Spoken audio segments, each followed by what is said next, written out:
Hi, I'm Will Dyson. I'm a molecular biologist and I'm here to talk about Creamax.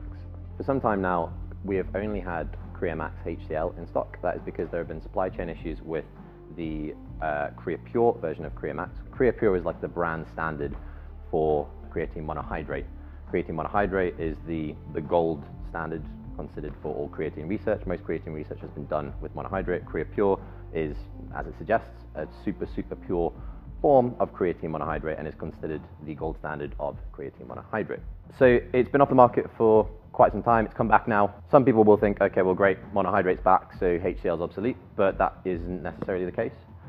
So with both monohydrate and HCL are both as effective in what they do from the aspect of them both being creatine, but there are a couple of differences that you might find with creatine monohydrate that you won't like, such as some people find they get GI disturbances with monohydrate.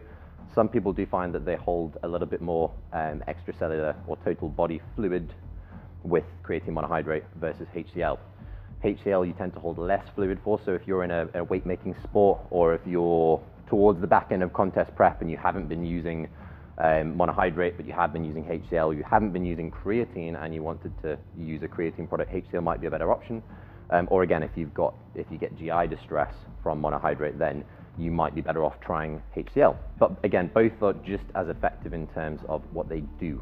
And a reminder for what creatine does. In our bodies, our main energy currency is ATP, and that stands for adenosine triphosphate. What that means is there's 3 phosphates on that. When we generate energy, we break off one of those phosphates, it becomes ADP.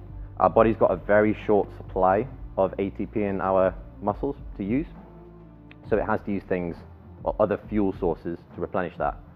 The first in line, the most rapid source of replenishment is creatine.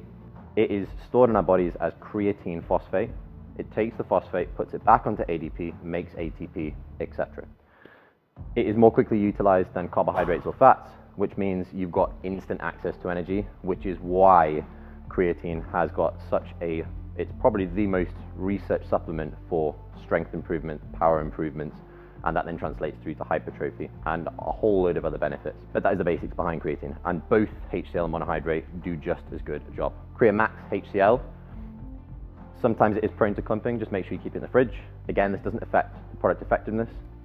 Creatine monohydrate, sometimes if you mix it in really cold water, it won't always solubilize, so just raise the temperature of the fluid a little bit to maybe like room temperature or like hot warm water from a tap.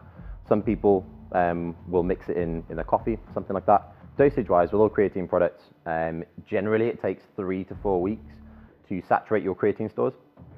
That's if you're going at a normal daily dosage. You can load it to reach saturation a bit quicker. So conventional approach with monohydrate would be 20 to 25 grams for 5 to 7 days, and then a maintenance dose of 3 to 5, possibly 7 grams if you're a bigger dude, as your daily dose. If you are using creatine HCL, the dosages are much lower.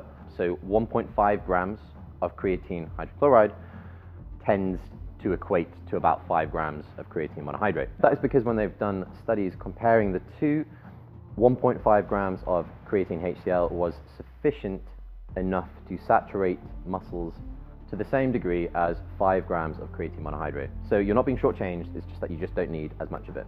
Instead, in Creamax HCL, imagine it's here, haven't got a tub, we have added D-ribose to it. D-ribose also helps with ATP and energy production. More information will be on the Strom mutation side.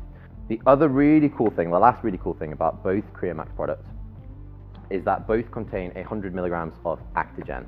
It has a number of really cool benefits that tie in really well with creatine. This is also the reason why both Creamax products are recommended to take post-workout if possible.